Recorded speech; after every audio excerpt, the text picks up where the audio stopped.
ഞാൻ ചോദിക്കട്ടെ, ഓ മുജാഹിദേ, ഹൈന്ദവർക്ക് ഇവിടെ കുറെ അമ്പലങ്ങളുണ്ട്. അവിടെ നടക്കുന്നത് അന്ധവിശ്വാസമോ സത്യവിശ്വാസമോ?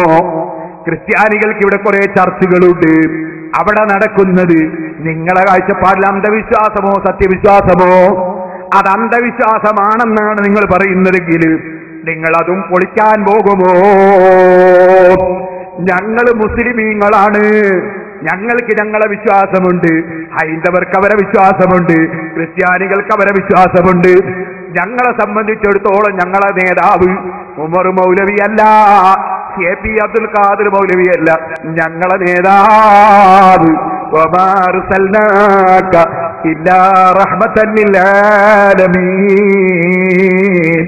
ലോകത്തുള്ള എല്ലാ മതവിശ്വാസികൾക്കും മതവിശ്വാസമില്ലാത്തവർക്കും എല്ലാ മനുഷ്യർക്കും മലക്കുകൾക്കും ജിന്നുകൾക്കും എല്ലാ മൃഗങ്ങൾക്കും സസ്യങ്ങൾക്കും എല്ലാറ്റിനും കാരുണ്യമാനായി വന്ന മുഹമ്മദുർ റസൂലുള്ളാഹി മുഹമ്മദുൻ സയ്യിദുൽ കൗനൈനി വസ്സഖലൈനി വൽ ഫരീഖൈനി മിൻ മർബിൻ വമിൻ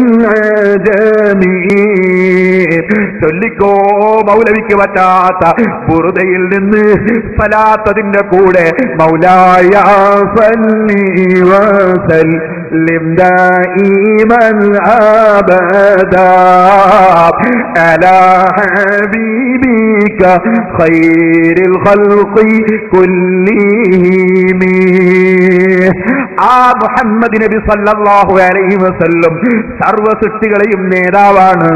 ആ റസൂലുള്ള ഞങ്ങളെ പഠിപ്പിച്ചത് ജാറത്തിൽ പോയി പ്രാർത്ഥിക്കണമെന്നാണ്, ഖബറിന്റെ അടുക്കൽ പ്രാർത്ഥിക്കണമെന്നാണ്.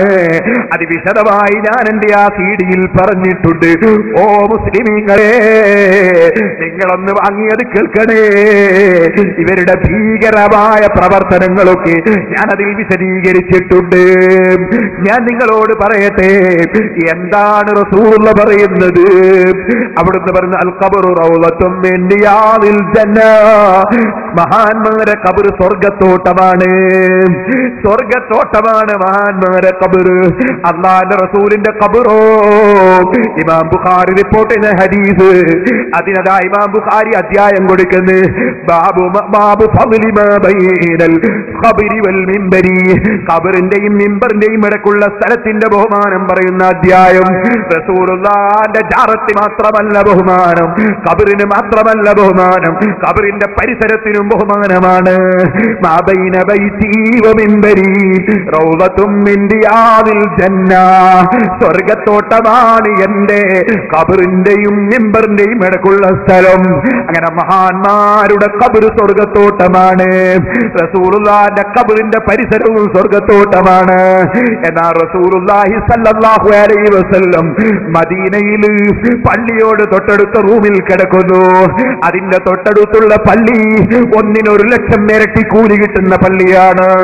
എന്നിട്ട് അല്ലാഹുവിന്റെ റസൂല് സ്വല്ലല്ലാഹു അലൈഹി വസല്ലം വീട്ടിൽ നിന്ന് മഖ്ബറയിലേക്ക് പോകുന്നു.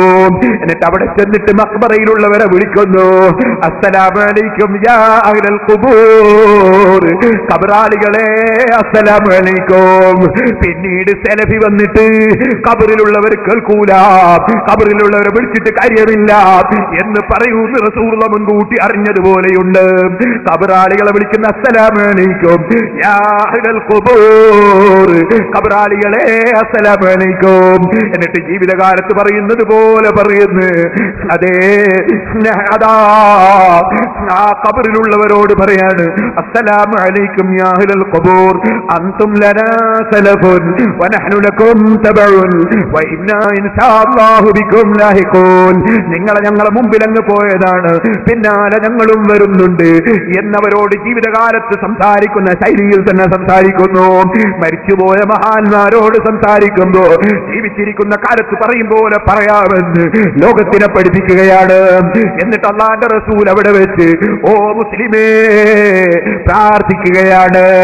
ഖബറിനടുക്കൽ മുൻജാറത്തിൽ പ്രാർത്ഥിക്കുന്ന അന്ധവിശ്വാസമാണെന്ന് നിങ്ങൾ പറഞ്ഞില്ലേ, പൊളിക്കാൻ പോയവർ പറഞ്ഞില്ലേ?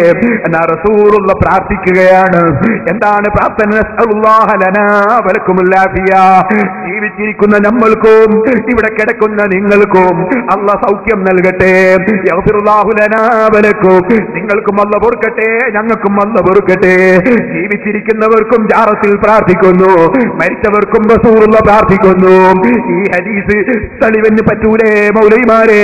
പറ്റില്ലെങ്കിൽ ഇബ്നു തൈമിയ്യ ഇഖ്തിലാഉ സിറാത്തിൽ മുസ്തഖീം നോക്കൂ. യർഹമുല്ലാഹുൽ മുസ്തഖ്ദിമീന മിന്നാ വൽ മുസ്തഗ്ഫിരീൻ. മുമ്പ് പോയവർക്കും ഇനി വരുന്നവർക്കും അല്ലാഹ് റഹ്മത്ത് ചെയ്യട്ടെ. എത്ര ദുആയാണ് ഖബറിന്റെ അടുക്കൽ അല്ലാഹുവിന്റെ റസൂൽ ദുആ ചെയ്തത്. ഖബറിന്റെ അടുക്കൽ പ്രാർത്ഥിക്കുന്നത് അന്ധവിശ്വാസമാണെന്ന് പറഞ്ഞ ഓ മൗലവിമാരെ, നിങ്ങളും യഹൂദികളും തമ്മിലല്ലാതെ അല്ലാഹുവിന്റെ റസൂലും തമ്മിലുള്ള ബന്ധം എന്താണ്? റസൂലുള്ളാഹി സ്വല്ലല്ലാഹു അലൈഹി വസല്ലമ അന്ധവിശ്വാസിയാണെന്ന് പറയാൻ വേണ്ടിയല്ലേ നിങ്ങൾ ഇത് പറഞ്ഞു വെച്ചത്? അല്ലാഹുവിന്റെ റസൂൽ ഖബറിങ്കൽ പോയി ദുആ ചെയ്തത് ഹദീസിലുണ്ടെന്ന് നിങ്ങളെ മൗലവിമാർക്കറിയാം. ഖബറിലുള്ളവരെ വിളിച്ചത് നിങ്ങൾക്കറിയാം. അറിയാഞ്ഞിട്ടല്ല, നിങ്ങൾ യഹൂദികളെ തൃപ്തിപ്പെടുത്തണം. മുഹമ്മദ് നബി അന്ധവിശ്വാസിയാണെന്ന് മുഹമ്മദ് നബിയുടെ അനുയായികൾ തന്നെ പറയുന്നുണ്ടെന്ന് വരുത്താൻ വേണ്ടി നിങ്ങളെ യഹൂദികളായ ആളുകൾ വിലക്കെടുത്തതല്ലേ മൗലവിമാരെ? നിങ്ങൾ ഇമാമിങ്ങളെ തള്ളണമെന്ന് പറഞ്ഞത് യഹൂദികൾക്ക് വേണ്ടിയല്ലേ? അതെ, അല്ലെങ്കിൽ നിങ്ങൾ പറയൂ, ഇങ്ങനെ ഹദീസില്ലേ? റസൂലുള്ളാഹി ജാദാ ഖബറിങ്കൽ പോയി പ്രാർത്ഥിച്ചിട്ടില്ലേ? ഇന്നും ലോക മുസ്ലിമീങ്ങൾ ജാറത്തിൽ വന്ന് പ്രാർത്ഥിക്കുന്നില്ലേ? സൗദിയുടെ ഭരണാധികാരി ഈ അടുത്ത് നിങ്ങൾ കണ്ടില്ലേ? ഞാൻ ഇൻഷാ അല്ലാഹ് സമയമുണ്ടെങ്കിൽ നാളെ സ്ക്രീനിൽ വെച്ച് നിങ്ങൾക്ക് കാണിച്ചു തരാം. അബ്ദുള്ള രാജാവ് വന്ന് അല്ലാഹുവിന്റെ റസൂലിന്റെ മുഖത്തേക്ക് നോക്കി സലാം പറഞ്ഞില്ലേ? നബി സല്ലല്ലാഹു അലൈഹി വസല്ലം തങ്ങളെ മുന്നിൽ വിനയത്തോടെ വന്ന് നിന്നില്ലേ? എന്നിട്ട് അല്ലാഹുവിന്റെ റസൂലിന്റെ മുന്നിൽ ഇങ്ങനെ കൈ ഉയർത്തിയിട്ട് നിന്നില്ലേ? നിങ്ങൾക്ക് നിഷേധിക്കാൻ കഴിയോ മൗലവിമാരെ?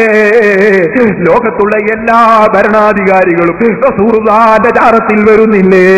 റസൂലുള്ളാഹിന്റെ അടുക്കൽ വന്ന് ദുആ നടത്തുന്നില്ലേ? അവരെല്ലാം മുശ്രിക്കീങ്ങളാണെന്ന് പറയാൻ, നിങ്ങൾക്ക് അന്ധവിശ്വാസികളാണെന്ന് പറയാൻ നിങ്ങൾക്ക് എവിടുന്നാണ് ഈ മതം കിട്ടിയത്? നിങ്ങൾ ലോകത്തുള്ള മുഴുവൻ മുസ്ലിമീങ്ങളെയും അല്ലാഹുവിന്റെ റസൂലിനെയും അന്ധവിശ്വാസിയാക്കാൻ നിങ്ങൾ യഹൂദികളോട് വാങ്ങിയ അച്ചാരം തിരിച്ചു കൊടുക്കുന്നതാണ് നല്ലത് കേട്ടോ.